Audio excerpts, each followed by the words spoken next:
say they are not angry. కొంతమంది నాకు కోపమే రాదని చెప్తారు. It is in their heart. కానీ వాళ్ళ హృదయంలో ఉంటుంది అది.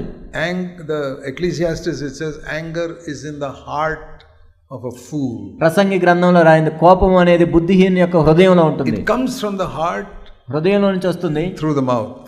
నోటి ద్వారా. Controlling the tongue is no use. కేవలం మన నాలుకని మనం స్వాధీనంలో పెట్టుకుంటే సరిపోదు.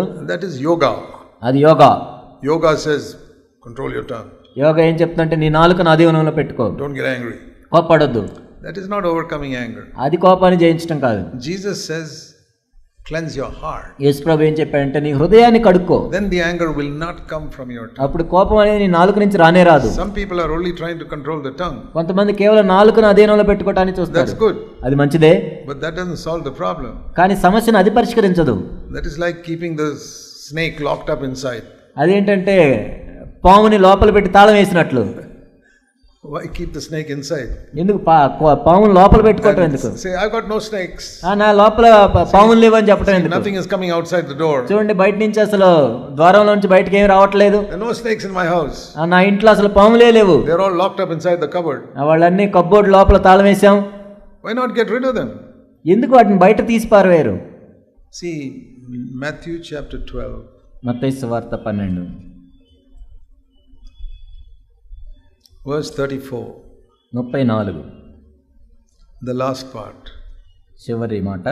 Whatever the mouth speaks comes from what is filling the heart. హృదయమందు నిండియుండు దాన్ని బట్టి నోరు మాట్లాడును కదా. If a cup is full of sweet orange juice, ఒక పాత్రలో మధురమైన నారింజ రసం ఉన్నట్లయితే you pour out, sweet orange juice will come out. దాన్ని కింద పోసినా కానీ ఆ మధురమైన నారింజ మాత్రం వస్తుంది. Even if you shake it, దాన్ని ఎంత ఊపినా no bitter water will come out. అందులో నుంచి చేదు అయిన నీళ్లు రావు. When you shake a cup full of liquid, ఒక పాత్రని బాగా ఊపినట్లయితే whatever comes out is what is inside. బయటికి ఏమొస్తుందంటే లోపల ఏది ఉంటే అదే వస్తుంది. So when somebody comes and shakes you and makes you angry, ఎవరైనా వచ్చి నువ్వు కోపపడినట్లుగా వాళ్ళు ఊపినట్లయితే what comes out? లోపల నుంచి ఏమొస్తుంది? What was inside all the time. లోపల ఏది ఉందో అదే వస్తుంది బయటికి. Don't say he made me angry. నేను కోపపడేటట్లు ఆయన చేశాడని చెప్పొద్దు. He only brought out what was inside. లోపల ఏముందో అది బయటికి తెచ్చాడంతే. So you have to thank him. నిజానికి మీరు వందనాలు చెప్పాలి ఆయనకి. Thank you for showing me what was inside my heart. నా హృదయంలో ఏముందో చూపించినందుకు కృతజ్ఞతలు అని చెప్పాలి. I thought I was such a good man. నేనేదో మంచివాడిని అనుకున్నా ఎన్నాళ్ళు. Thank you sir, you only showed me. నిజంగా నా లోపల ఏముందో చూపించా వందనాలు అని చెప్పాలి. Now I can go to Jesus and ask him to cleanse me. ఇప్పుడు నేను యేసు ప్రభు దగ్గరికి వెళ్ళి నన్ను కడగమని అడగొచ్చు నేను. So next time you are angry with somebody, తర్వాత ఎవరి మీద మీరు కోపపడినట్లయితే, husband, wife, neighbor, భార్య, భర్త, పొరుగు వాళ్ళు, somebody in the office, ఆఫీసులో ఎవరైనా, auto rickshaw driver, లేకపోతే ఆటో రిక్షా నడిపేవాళ్ళు, or the porter in the railway station, లేకపోతే రైల్వే స్టేషన్ లో ఒక కూలి గాని, somebody who irritates you in some way, లేకపోతే ఏదో ఒక విధంగా నిన్ను he shakes you, అవిశ్రాంతి గుర్తేసేవాళ్ళు, he shakes you, ఆయన ఊపుతా ఉంటాడు, and anger comes out. కోపం బయటకు వస్తుంది. That means it was there all along. అంటే లోపల ఉందని దాని అర్థం. You did not know it. కానీ నీకు తెలియదు ఆ విషయం. You have to thank him. ఆయనకి నిజంగా నువ్వు కృతజ్ఞతలు చెల్లించాలి. Thank you for showing me what was in my heart. నా లోపల ఏముందో చూపించావు, నీ కృతజ్ఞతలు. And Lord, please thank you for allowing this to happen so I see what is in my heart. ఓ ప్రభువా, ఈ విధంగా జరగటానికి మీరు అనుమతించినందుకు వందనాలు. ఆ విధంగా నా లోపల ఏముందో నేను చూడగలిగాను. Never say he made me angry. నేను కోపపడేటట్లు ఆయన చేశాడని చెప్పొద్దు ఎప్పుడు. Say he brought out what was in my heart. నా హృదయం లోపలే ఉందా ఆయన బయటికి తీసుకొచ్చాడు.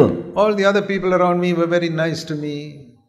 నా చుట్టుపక్కల ఉన్న వాళ్ళందరూ నా ఏళ్ళ ఎంతో మర్యాదగా ఉన్నారు. They did not shake me.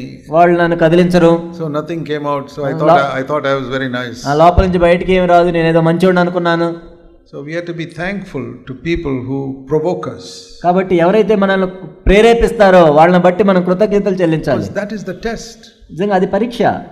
So here it says the mouth speaks out of that which fills the heart. కాబట్టి హృదయమందు నిండియుండు దాన్ని బట్టి నోరు మాట్లాడును కదా. Verse 35. 35వ వచనం. If there is a good treasure inside, what is good will come out. సజ్జనుడు తన మంచి ధననిధిలో నుండి సద్విషయములను తెచ్చును.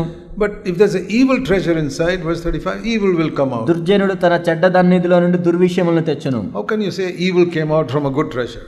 మరి మంచి ధననిధిలో నుండి దుర్విషయాలు ఎలా వస్తాయి? Jesus is not telling lies. యేసుక్రీస్తు ప్రభువారు అబద్ధాలు చెప్పట్లేదు ఇక్కడ. See, so many people I've met, when they say something wrong, they always justify themselves. అనేక మంది మనం కలుసుకునే వాళ్ళు ఏం చెప్తారంటే వాళ్ళు ఏదైనా తప్పు చెప్పినప్పుడు వాళ్ళని సమర్థించుకుంటారు. No brother, that is not what was in my heart. నా సహోదరుడా, నిజానికి నా హృదయంలో అది లేదు. It just came out of my mouth. ఏదో నోట్లోంచి వచ్చిందంటారు. I say, really? నిజమా? Then Jesus is a liar. మరి యేసుప్రభు అబద్ధికుడు అయితే You're saying that did not come out from your heart. అంటే నీ హృదయంలోంచి రాలేదని నువ్వు చెప్తున్నావు. You just said it. ఏదో మామూలుగా చెప్పానంటున్నావు. But your heart is so good. కానీ నీ హృదయం ఎంతో మంచిది. But some bad words come out of your mouth. కానీ కొన్ని చెడు మాటలు నువ్వు మాట్లాడావు. Then Jesus must be a liar. అప్పుడు యేసుక్రీస్తు ప్రభు అబద్ధికుడై ఉండాలి. Jesus said, ఇక్కడ ప్రభు ఏం చెప్పాడంటే, the mouth speaks out of that which fills the heart. సజ్జనుడు తన మంచిదన్నిలో నుండి సద్విషయములను తెచ్చును. And the evil person, from his evil treasure, he speaks what is evil. దుర్జనుడు తన చెడ్డదన్నిలో నుండి దుర్విషయములను తెచ్చును. I'll tell you something. నేను ఒక మాట చెప్తాను మీకు. If you want to overcome sin, మీరు పాపాన్ని జయించాలంటే, call sin by the name Jesus calls it. యేసుక్రీస్తు ప్రభు దేన్ని పాపం అని చెప్తున్నాడు దాన్ని పాపం అని పిలవాలి. Say there is an evil treasure in my heart and it came out. నా హృదయంలో చెడ్డదన్నిది ఉంది కాబట్టి బయటకు వచ్చింది. Then God will help you. అప్పుడు దేవుడు నీకు సహాయం చేస్తాడు. Not to control your tongue like yoga. ఏదో యోగా చేసినట్లు మన నాలుకను అధీనంలో పెట్టుకోవటం కాదు. If you control your tongue, it is good. మీ నాలుకను అధీనంలో పెట్టుకోవటం మంచిది. That you don't shout and yell at people. వేరే వాళ్ళ మీద అరవటం, కేకలేయటం. But it doesn't mean you're a good Christian. అంటే నువ్వు అలా చేయట్లేదు కాబట్టి నువ్వేదో మంచి క్రైస్తవుడు అని కాదు.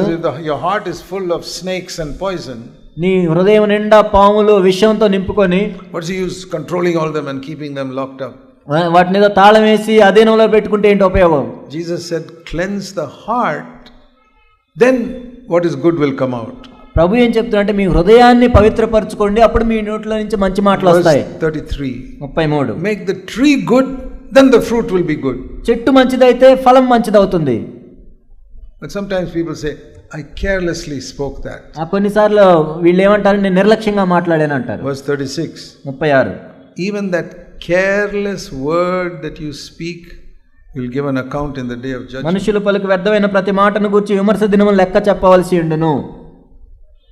What is it to be a true disciple of Jesus? యేసుక్రీస్తు ప్రభువుకి నిజమైన శిష్యుడిగా ఉండటం అంటే ఏంటి? One of the most important things, అతి ప్రాముఖ్యమైన విషయం ఏంటంటే control of the tongue. మన నాలుకను అధీనంలో పెట్టుకోవటం. True discipleship is the control of the tongue. ఒక నిజమైన శిష్యుడు ఏం చేస్తాడంటే తన నాలుకను అధీనంలో పెట్టుకుంటాడు. I'll tell you, the Bible says that. Bible చెప్తుంది. James chapter 1. యాకోబు రాసిన పత్రిక 1వ అధ్యాయం. James chapter 1. యాకోబు రాసిన పత్రిక 1వ అధ్యాయం. It says in verse 26. 1:26 if a man thinks he's religious, that means he thinks he's very spiritual. ఒక వ్యక్తి నేను ఎంతో ఆత్మీయుణ్ణి అని అనుకుంటే, but he cannot control his tongue. కానీ తన నాలుకను అధీనంలో పెట్టుకున్నట్లయితే he is deceiving his own heart. తన సొంత హృదయాన్నే మోసం చేసుకుంటున్నాడు. He is not deceiving other people. వేరే వాళ్ళని మోసం చేయటం కాదు. He is deceiving his own heart that he is spiritual. తన సొంత హృదయాన్నే మోసం చేసుకొని తాను ఆత్మ సంబంధిని అని అనుకుంటున్నాడు. And what he is saying that is his Christianity is worth 0. తన క్రైస్తవత్వం విలువ 0. Do you believe that? మీరు నమ్ముతున్నారు దాన్ని? Do you believe what the Holy Spirit says? పరిశుద్ధాత్ముడు చెప్పేదాన్ని మీరు నమ్ముతున్నారా? That if you cannot control your tongue, మీ నాలుకను మీరు అధీనంలో పెట్టుకున్నట్లయితే, you can call yourself CFC believer or any believer. మీరు CFC విశ్వాసం అని చెప్పొచ్చు, ఏ విశ్వాసైనా అని చెప్పొచ్చు. Your Christianity is worth 0. మీ క్రైస్తవత్వం యొక్క విలువ 0. So one of the primary marks of a true Christian, ఒక నిజమైన క్రైస్తవుని యొక్క ప్రాథమిక గుర్తు ఏంటంటే, is not that he goes to church, అంటే ఆయన సంఘానికి వెళ్తాడని కాదు, not that he doesn't smoke or drink, లేకపోతే ఆయన సిగరెట్ తాగడానో లేకపోతే మద్యం సేవించడానికి కాదు. he can control his tongue. తన నాలుకను అధీనంలో పెట్టుకున్నాడా లేదా? He controls his tongue in his home, తన ఇంట్లో తన నాలుకను అధీనంలో పెట్టుకుంటాడు, ఆఫీస్లో, in the road, రోడ్డు మీద, everywhere. ప్రతి చోట. It does not happen in one day. ఏదో ఒక్క రోజులో అయ్యే పని కాదు.